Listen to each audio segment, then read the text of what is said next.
Talking about transformational opportunities, let's bring it back to a bit of sport now, because it was theoretically a transformational opportunity when you took over Boston Celtics.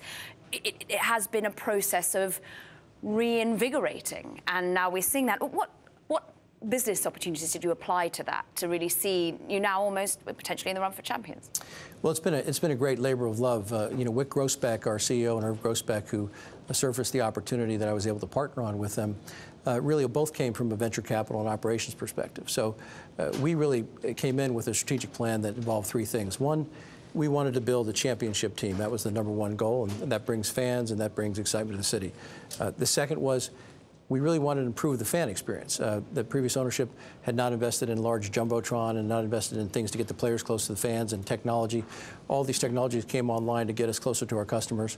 And the third was to make a community impact. So we formed the Boston Celtics Shamrock Foundation, and that foundation has now become a leader in sports philanthropy.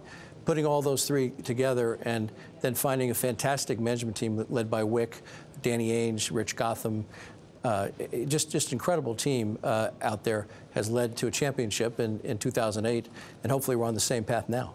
One amazing member of that team has caught the imagination. Isaiah Thomas, of course, has been someone who's been eyed up and focused on. How hard is it, do you think, therefore, to withhold from offering him a longer-term contract? Is that something you will be willing to do? Well, we don't talk about that, and Danny Ainge handles most of that, but I have to say, Isaiah Thomas has been a real profile in Courage. I was able to go to the Profiles in Courage dinner on Sunday night, and it reminded me, you look at Isaiah Thomas, had a tragedy in his family, lost his teeth, and still playing for his teammates, and his teammates playing for him, won the Chicago series with the team, and now battling a great Washington team. So it's been very inspirational for me personally and the entire Celtics family to watch Isaiah, fight through this and do it in such a professional and team-oriented way. It embodies everything that you think about the good things about the Celtics. And when you say you really have tried to foster the community and make also the fans so much more engaged, many people are sometimes worried about perhaps certain NBA teams hogging some of the best players. How much does it affect the business of the NBA?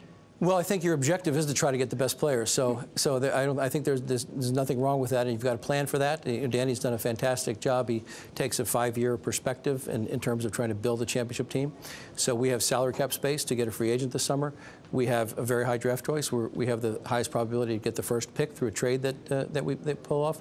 So the combination of getting young players, getting free agents, and making beneficial trades, can bring you a championship. And Danny seems to have found a great formula. And I think, again, stepping back, one of the keys to the Celtics' success is we've really backed great folks. We've had the same folks in place almost longer than anybody in the NBA, and it's really paid dividends. So the patience has paid dividends.